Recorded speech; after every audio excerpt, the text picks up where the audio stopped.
নমস্কার বন্ধুরা, মালবিকা কিচেনে আপনাদের সবাইকে স্বাগত জানাই। আজ আমি আপনাদের সঙ্গে দুর্দান্ত একটি রেসিপি শেয়ার করতে চলেছি, কাঁচা আম দিয়ে মোরব্বা।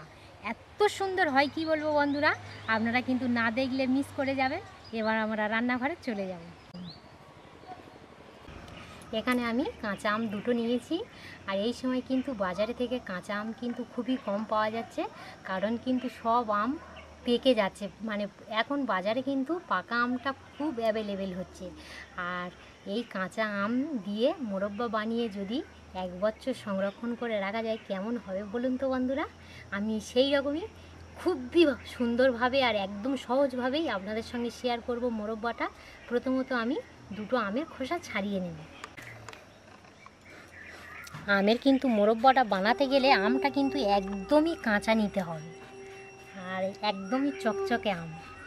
কাঁচা আমে মোরব্বাটা ভালো হয়। হ্যাঁ, পাকা আমে হবে না। পাকা আমে কিন্তু মোরব্বাটা খুব ভালো হয় না। পাকা আমে কিন্তু আম সত্যটা হয়। প্রচণ্ড গরম পড়ে গেছে, কখনো বৃষ্টি হচ্ছে আবার কখনো আবার সেই আগেকার মতো গরম পড়েছে। আমটা এমনভাবে ছাড়াবেন আমের গায়ে যেন কোনো সবুজ অংশ না থাকে। এই দেখুন আমি কিন্তু ছাড়িয়েছি, এখনো পর্যন্ত সবুজ অংশ আছে। আমটা কোটার আগে আরও একটা কাজ আগে করে নেব। একটা পাত্র নিয়েছি, পাত্রের মধ্যে জল দিয়ে দেবো, আর এই জলের মধ্যে আমি লবণ ফেলে দেব।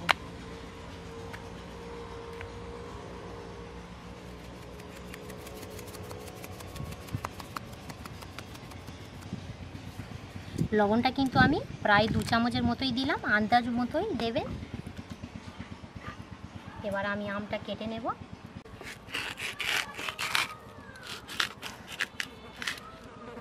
মোরব্বা বানাতে গেলে কিন্তু একটু আঁটি আঁটি বসবে, এই রকমই আমটা নিতে হবে।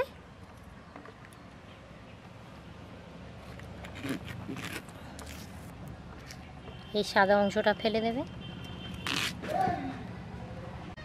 এবারে এই আমটা দুভাগে ভাগ করে নেব, এইভাবে নিয়ে নুন জলের মধ্যে কিন্তু আমটা দিয়ে দেবো। কষটাও উঠে যাবে আর টক ভাবটাও কিন্তু কেটে যাবে। ওইভাবে সব কেটে নেব। হ্যাঁ, এইভাবেই সব কেটে নেব।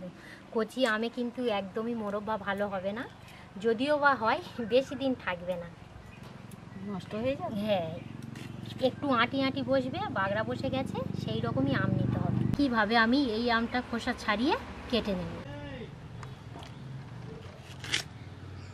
লবণ জলে আমি 5 মিনিট ভিজিয়ে রেখেছিলাম, এবার ভালো করে তুলে নেব।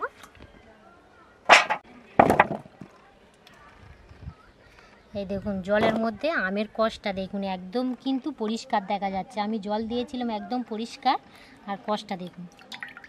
কাঁটা চামচ নিয়েছি, এবার আমের টুকরো প্রত্যেকটাই টুকরো কিন্তু ভালো করে খুঁচে নেব এইভাবে।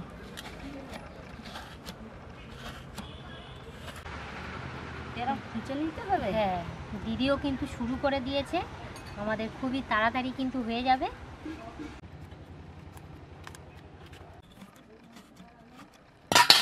প্রত্যেকটাই জায়গায় ভালো করে খুঁজে নিয়েছি, এইভাবে একে একে সব খুঁজে নেব।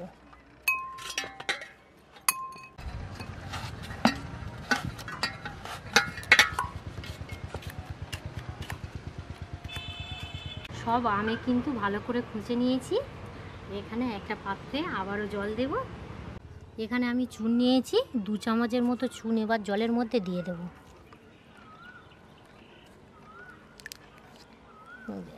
চুনটা জলের মধ্যে ভালো করে মিশিয়ে নেব। চুনের জলের মধ্যে কি আমের এইগুলো টুকরোগুলো দিয়ে দেবে? হ্যাঁ, মোরব্বা বানাতে গেলে কিন্তু দিদি এই চুন জলের মধ্যে যদি তুমি ডুবিয়ে রাখো, মোরব্বাটা খুব সুন্দর হয়, আর খেতেও কিন্তু খুবই ভালো লাগে মোরব্বা তো। এবার আমি চুন জলের মধ্যে দিয়ে দেব।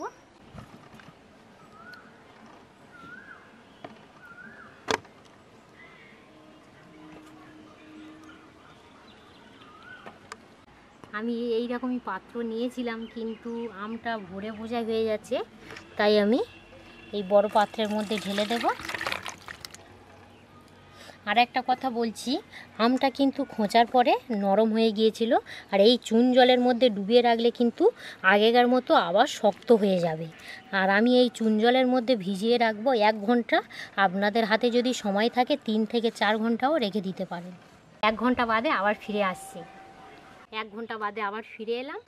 চুন জলের মধ্যে এই আমের টুকরোগুলো কিন্তু ভালো করে পরিষ্কার জলে 3 থেকে 4 বার আমি ধুয়ে নেব। দিদি এই গামলিতে জল দাও। বেশ বেশ বেশ, এখন 2-3 বার ধুইতে হবে। গামলির মধ্যে জল দাও। ভালো করেই কিন্তু আমের টুকরোগুলো ধুয়ে নিয়েছি। আর চুন জলের মধ্যে ভিজিয়ে রাখলে কি হয়, এই আমের টুকরোগুলো কিন্তু আবার সেই আগেকার মতো শক্ত হয়ে যায়। এই দেখুন কতটা শক্ত হয়েছে দেখুন। উনুনটা জ্বালিয়ে নেওয়া হয়েছে। আর এই সময়ে বিশেষ করে কাঁচা আমের সিজনে একবার অন্তত বাড়িতে কাঁচা আমের মোরব্বা বানিয়ে খেয়ে দেখুন, কত সুন্দর লাগে। আপনারা তো চাল কুমড়োর মোরব্বা বানিয়ে খেয়ে দেখেছেন, একবার অন্তত কাঁচা আমের মোরব্বা বানাবেন। আমি মানে একবার রিকোয়েস্ট করে বলছি, কত সুন্দর হয় শুধু দেখবেন। একবার বানিয়ে খাওয়ার পরেই প্রত্যেক বছরে এই কাঁচা আমের সিজনে কিন্তু আপনাদের মনে পড়বে যে মোরব্বাটা বানিয়ে রেখে দিই। এই আমের মোরব্বা এই প্রথম আমি শুনলাম। হ্যাঁ হ্যাঁ, তুমি এটা আমি খেয়ে শুনিনি শুধু তো। দেখবে কত সুন্দর লাগে। খুব সুন্দর লাগবে। হ্যাঁ। আচ্ছা, ঠিক আছে। গরম করার মধ্যে আমি 500 গ্রাম চিনি নিয়েছি, দিয়ে দেব। আমি 500 গ্রাম চিনি নিয়েছি, 250 গ্রাম জল নেব, মানে যতটা পরিমাণে চিনি নেব ঠিক হাফ জল দেব। চিনি গলে যাওয়া পর্যন্ত একটু অপেক্ষা করে যাব। আমি যেহেতু কাঁচা আম দুটো নিয়েছি তাই আমি 500 গ্রাম চিনি ব্যবহার করছি। আপনারা যদি কাঁচা আমের পরিমাণটা যদি বাড়িয়ে করেন, অবশ্যই কিন্তু চিনির পরিমাণটাও বাড়িয়ে দেবেন। চিনিটা কিন্তু খুব সুন্দরভাবে গলে গেছে। আমের টুকরোগুলো এবার দিয়ে দেব।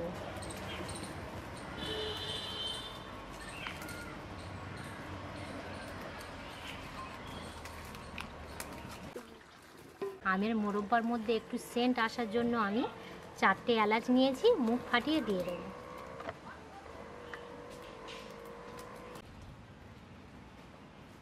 এই সময়ে কিন্তু উনুনের জালটা মিডিয়াম আঁচেই থাকবে, খুব হাই করে দেবেন না, আবার কিন্তু খুব লো করে দেবেন না। এবার আমি চাপা দিয়ে ভালো করে জাল করে সিদ্ধ করে নেব। প্রায় কিন্তু আমি 6 থেকে 7 মিনিট ফুটিয়ে নিয়েছি। এবার চাপাটা খুলে নেব। ভালো করে একটু নেড়ে দেব। এইভাবে নেড়ে দিয়ে আমি আবার কিন্তু চাপা দিয়ে দেব। এইভাবে আমি 3 থেকে 4 বার করে নেব। আবারও কিন্তু 7 মিনিট জাল করে নিয়েছি। এবারে চাপা খুলে নেব। আবারও আমি নেড়ে দেব এইভাবে। আমি এবার একটু দেখে নেব যে আমটা সিদ্ধ হয়েছে কিনা। এখনো পর্যন্ত কিন্তু সিদ্ধ হয়নি, হাফ সিদ্ধ সবে হয়েছে, এখনো বাকি আছে। তাই আমি আবারও চাপা দিয়ে জাল করে নেব। আরও আমি 7 মিনিট জাল করে নিয়েছি। এবার চাপাটা খুলে নেব। এই দেখুন বন্ধুরা, কত সুন্দর কালারটা চলে এসেছে দেখুন। আর একদম কিন্তু পারফেক্ট সিদ্ধ হয়েছে। আমি একটু চিটটা চলে এসছে, কেমন দেখাবো। এই দেখুন, এই রকমভাবে একটা চিট আসবে। একটু রস রস থাকতেই কিন্তু আমি নামিয়ে নেব। আর কালারটা কত সুন্দর হয়েছে দেখুন। 10 মিনিট একটু ঠান্ডা করে নেব। এবার আমি একটা পাত্রের মধ্যে তুলে নেব। একদম কিন্তু পারফেক্ট মোরব্বা হয়েছে। মোরব্বা হয়ে গেছে, আবার পারফেক্ট বলছো? একদম মোরব্বা কাঁচা আমে পারফেক্ট। হ্যাঁ, দিদি একটু বুঝতে পারেন না। হ্যাঁ, মোরব্বা কাঁচা আমে মোরব্বা। পারফেক্ট মানে ওটাও হয়ে গেছে। কালারটা এত সুন্দর এসছে। কালারটা যখনই ভাববেন, যখনই দেখবেন এই রকমই হয়ে গেছে সিদ্ধের পর, তখন কিন্তু নামিয়ে নেবেন। কালারটা খুবই সুন্দর। হ্যাঁ, আর বেশি কিন্তু সিদ্ধ করতে যাবেন না, তখন কিন্তু ঘেঁটে যাবে। বেশি সিদ্ধ করলে ঘেঁটে যাবে, মোরব্বা বলবেন। হ্যাঁ, আমি আরও একটা কথা আপনাদের সঙ্গে শেয়ার করছি। আমি মাত্র আজকের কাঁচা আম দুটো নিয়েছি, মোরব্বা করেছি, তাই অল্প হয়েছে। আর আমার বাড়ির সদস্যরা কিন্তু অনেকজন, তাই বেশি দিন থাকবে না। আপনারা যদি কাঁচা আম বেশি নিয়ে মোরব্বা করেন, অবশ্যই কিন্তু যখনই হয়ে আসবে কড়াটা উনুন থেকে লাভাবেন, ওই উনুনের মধ্যে কড়ার মধ্যে 1 চিবি কিন্তু ভিনিগার দিয়ে দেবেন, 1 বছর ভালো থাকবে। এবারে দিদি আর আমি খাওয়ার পালা। খাবার পালা তো কত সুন্দর কত হয়েছে দেখো। সুন্দর হয়েছে। আমি এবারে আপনাদের খুবই একটা সুন্দর দেখাবো হয়েছে। কত সুন্দর মোরব্বাটা হয়েছে। এই দেখুন, আমি যে ছিদ্র করে দিয়েছিলাম, দেখুন রসটা কত সুন্দর ঢুকেছে। এই দেখুন,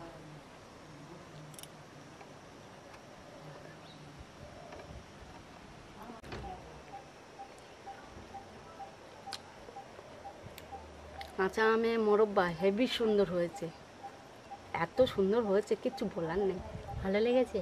খুব আর ভালো। আপনারা কিন্তু বেশি সিদ্ধ করতে যাবেন না, বেশি সিদ্ধ করলে কিন্তু একদম গলে যাবে, খেতে একদম ভালো লাগবে না।